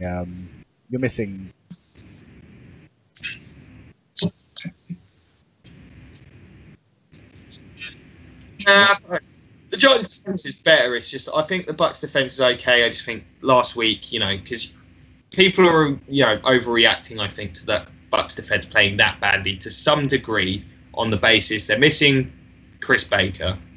They were missing Quan Alexander, the middle linebacker. They were missing Brent Grimes. And then they lost Noah Spence, our best edge rusher, in the first quarter. Gerald injured his ankle. Isn't Levante out? We lost TJ Ward. And I think that might hurt you. This is a team that doesn't have much depth. Not in this game. Levante's out for the next couple of weeks, yeah. It may, but, the main reason I think think it hurts us enormously in this one is because he did his best against the run, and New York. I wouldn't be I'm surprised if they not too lose concerned this, about the the run coordinator's game gone. from New York.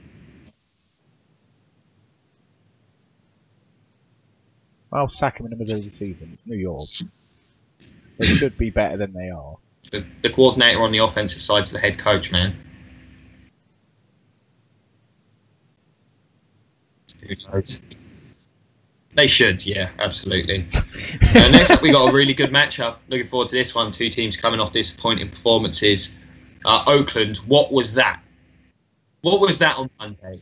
We were all talking about how good they were looking last week. We're like, this offense looks great. It looks as good as any. And they come out and deliver. I think you're forgetting the Ravens. Is it the worst? It is the worst offensive performance of the season. In fact, I was going to say, it clearly is. Yeah.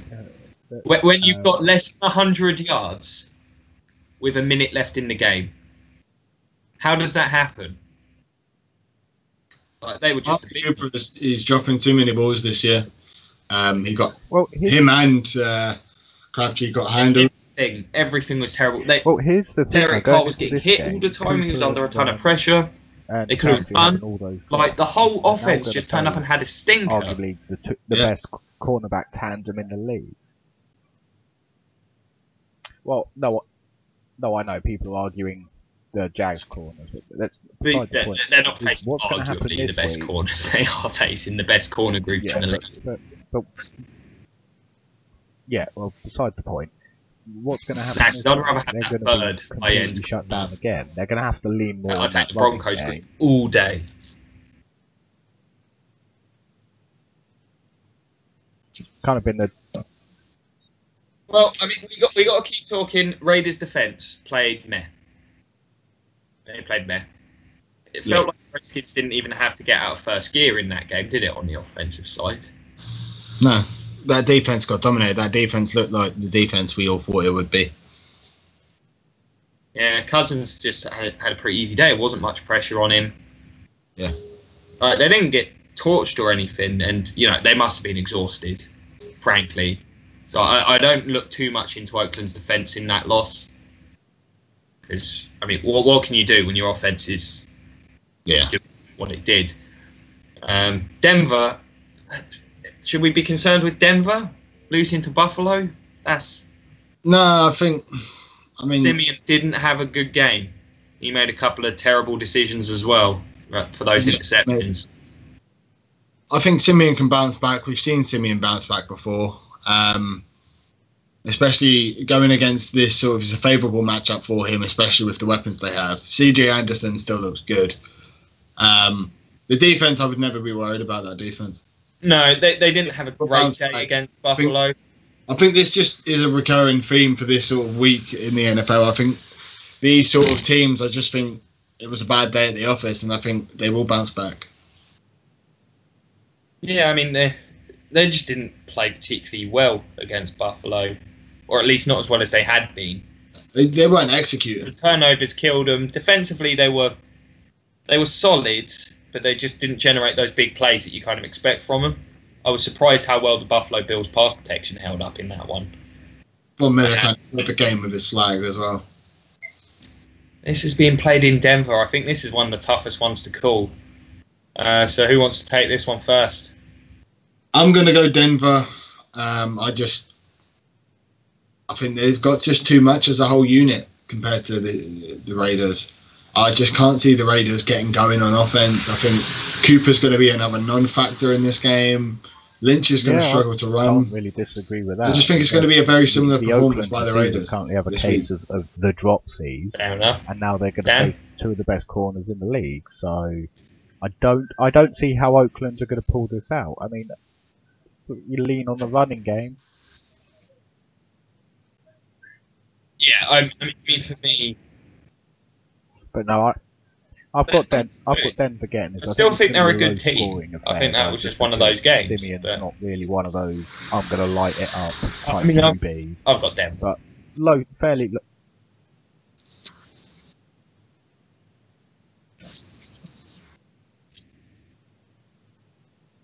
No, it's a favourable matchup with the defense. Yeah, that's for me.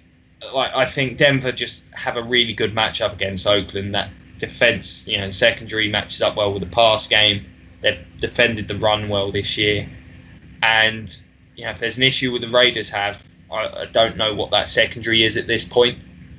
Demaryius Thomas and Sanders are both players. Simeon's playing okay. As long as the Broncos line holds up, I think they'll win this game. Yeah. Plus they're at home, which is Mile High is legit home field advantage. Wow, this next one's an easy one to call. Oh my goodness. The Sunday night game. Two teams with 1 and 2 records. Game. Bear in mind, it's closer than you probably think. Indy heading to Seattle. One QB will be carted off on Seattle at home. End of yeah.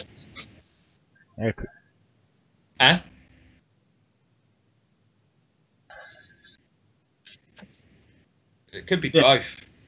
Well, I mean, Indy won at the weekend.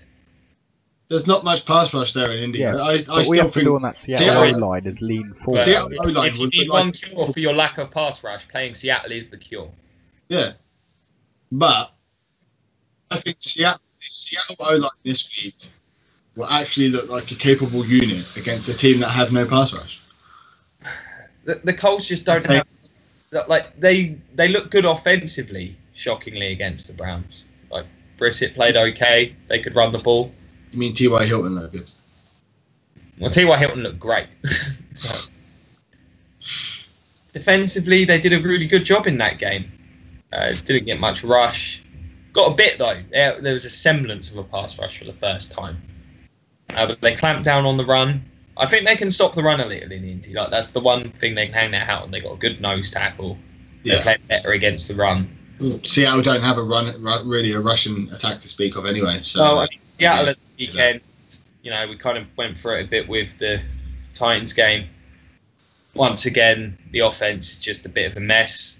Once the Titans kind of let off, Russell Wilson got going. Like, he looked fine. You can still throw the ball. Some really good throws. Yeah, Baldwin, he was going absolutely bonkers in that one. Yeah. Defensively, are we concerned about the Seahawks? I don't think so. I just think they got blocked well in that game. I think the lack of tackling was a bit worrying for them, but I just think the really strong blocking by Tennessee, that they weren't expecting that, and they I think they got seen that. I think that the 75-yard run, that's just kind of an aberration. That kind of play just is rare. It was a great run. It was a great blocking on it that was so ridiculous. I ran in that route with that blocking. But for me, you look at the screen pass. That doesn't normally happen against Seattle. And then the Jonnu Smith touchdown. That was that was schemed in. That's something they saw on film. I think it's the same with the screen. To be honest, I think you could see the Seahawks were very aggressive in their pursuit, and they over pursued and ended up getting burned.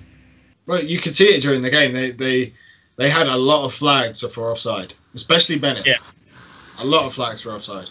There were a lot of flags in that game. Full stop. It was a ugly one, but more on them. But yeah, it was an ugly game. Seattle were going to come back with a vengeance and absolutely kill these guys. Yeah, I mean, I don't feel there's too much analysis. I can't see Jacoby Brissett and that offense really doing anything. It's in Seattle. It's hard for me to pick Seattle at the minute with that offense, but the Colts and at home, I'll take Seattle. Yeah. I'm going to be contrarian, say Indy pull off the upset, sending the Seahawks further down the I know you want Indy to win, but who do you think will win? Well, the Seahawks are bad. That's not the point. You are the guy that every week. If we're going to be bad, at least the Seahawks might be. I mean, Seahawks got the better defense, I'll grant you, but I'm hoping. At this point, I'll go with Indy just because we saw so many surprises last week. Maybe it will continue this week.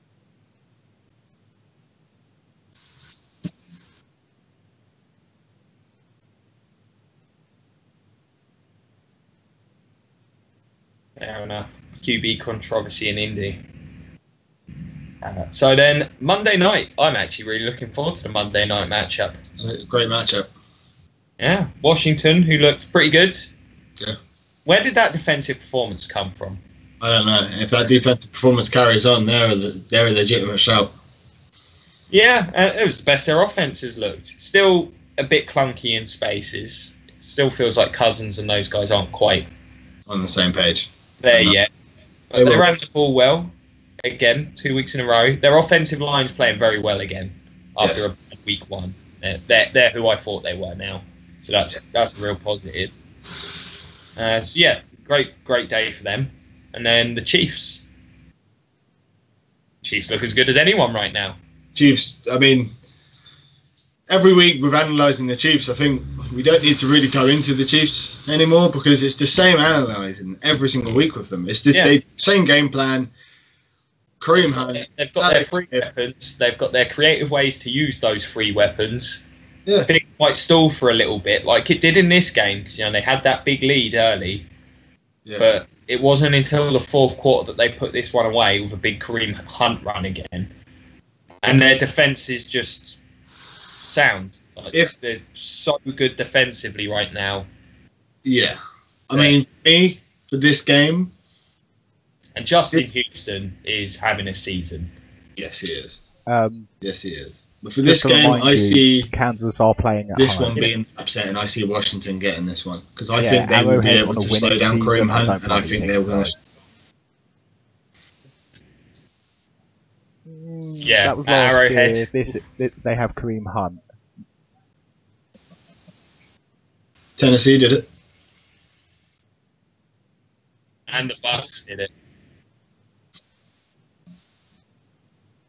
He's a changer right now.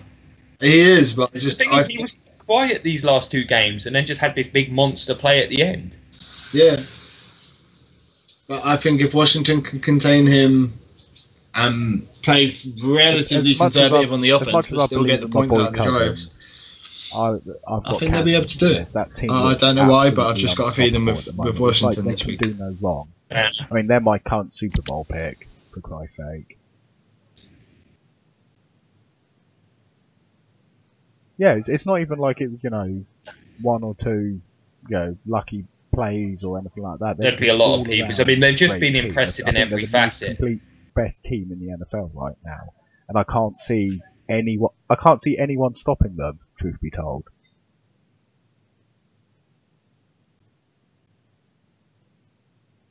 It's not the way they're playing.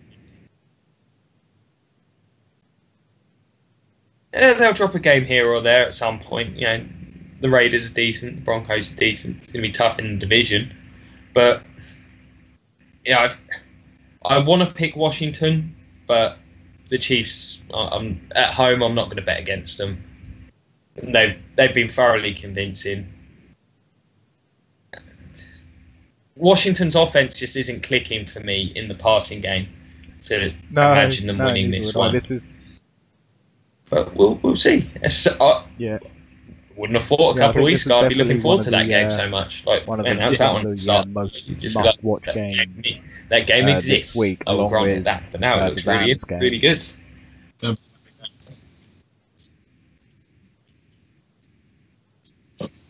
Yeah, I want to get an idea of who this Redskins team is after an atrocious week one.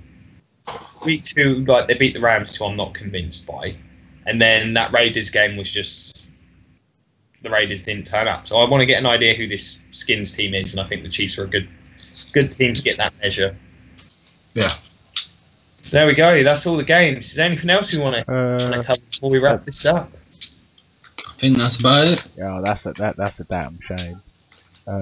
Anything popped up while we were talking? Yeah, I mean, one thing that could be Andrew Luck's talked about what a shocker. Thus far, actually, we're nearly 4 weeks in now. Are there any teams barely news at this point that you expected to do better but have just totally bombed? I mean, for me, the Bengals, the Giants, and the Bengals and the Giants being on their record is a massive surprise. Yeah.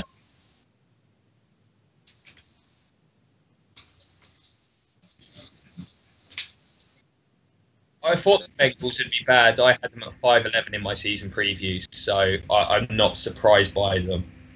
And it's pretty much for the reasons that I suggested. I thought their offense was going to be doomed by a poor offensive line. So, and the young weapons that they've got, John Ross, Joe Mixon, it's first year players, and might take a while, especially behind that line. So I'm not surprised by them. The Giants, absolutely, the offense was a bit of a mess last year. Are there any teams, I think, after this week? They got lucky in a lot of games, but I didn't think they'd start like this. Arnie, have you got a big disappointment that we've not mentioned?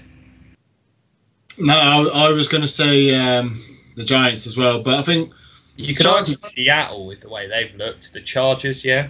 The Chargers have disappointed for me because I thought they would be a bit better than this. The defense has lived up to the hype, but they've just been let down by their kicker. It's just such a shame. They've been sloppy on offense as well. Oh yeah, that's like saying, if it weren't for the fact that they don't. I mean, if you think though, if it wasn't for their kicker, they'd be 2-1 right now. Well, maybe. Who knows how overtime would have went in week 1? Why though? I've seen his bloody career stats. You know, at some point, Dan, you're going to see Philip Rivers entering that Hall of Fame, and you're just going to be confused, aren't you? One of those things. I don't rate him as a QB. He's good. He's okay. Don't look at numbers. Yeah. You've only seen him in the twilight of his career, trying to carry a pretty bad team. Say... any others that we want to mention? Disappointments? I think we've got the main ones. Seahawks been disappointing for me. The Houston defense. Huh? The Houston defense. Maybe, I don't know. It hasn't been all that it's up to be, but that's just from the first few games. It's getting a bit better, but yeah. Well, I think in 2 more weeks, I think we can have more of an extended discussion as to who we think everyone is. At this point, last week was such a bizarre week. After this week, if they lose, I feel like I'm no closer to understanding a lot of these teams. So, if anything, it just made it even hazier.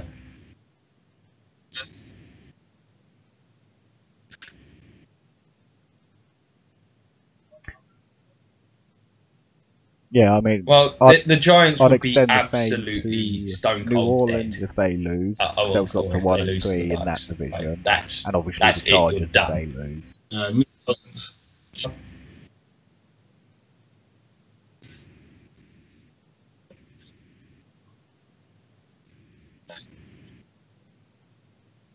The Chargers, I think they're already done at 0-3 in that division.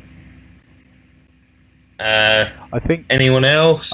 I'm not going to mention, I think the Houston Tennessee weren't expecting to do anything. More important than people think this early, because if Tennessee pull it out, that's a massive advantage early to in have the going year. into the late season to be 2-0 in the division.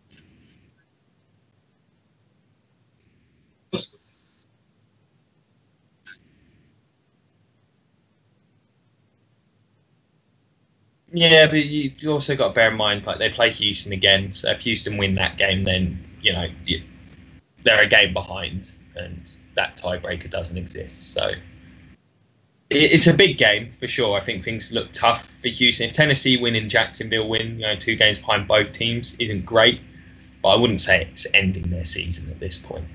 No. If they go into next week and we win next week, if we win this game and next week and they lose both, then yeah, I'd say they're done. We'll see how things go. That's this week's episode. Yeah, it's definitely easier on the. Thank you guys so much for watching. Hope you've enjoyed the live stream. And hopefully the it's been an improvement generally. Keeps fluttering in and out. Every other podcast we do, my audio is terrible.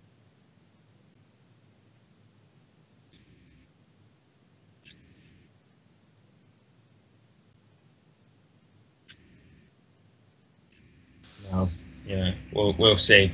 But as always, thank you guys so much for watching. We really do all appreciate it. As always, check out some of the other stuff. Arnie started doing a series. Do you want to talk a little bit about that? It's going to be a weekly thing. Well, yeah, I'm going to try and it's going to be more of going over more sort of in depth from your reviews on the games and stuff? I'll go sort of more into sort of the stats, what I expect from the week, sort of my highlight players. Oh, It'll be more as a Titans fan's perspective, though. What it won't did you be title it? Titan Report.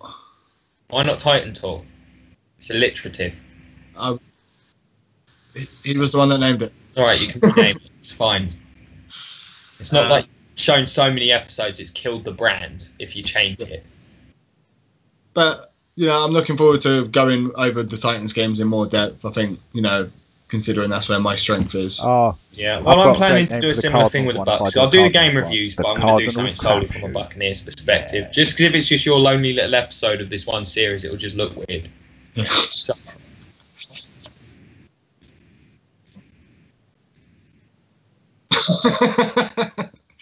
it's quite apt. Or you could do a James Winston Bucks highlight show called Bucks Bungle. I hate the word bants, but it kind of sounds good. So he's an old man. He's an old man. His eyesight isn't what it once was. You can barely talk right. Carson Palmer is just as much of a human disaster zone, if not more so, at this point. Yeah, but the young quarterback is the one you expect to make the boo-boos, not the veteran. Should we round it up? Yeah, we'll round it up. We were rounding it up, and then he had to start this crap again. So there we go, guys. Thank you so much for watching. Really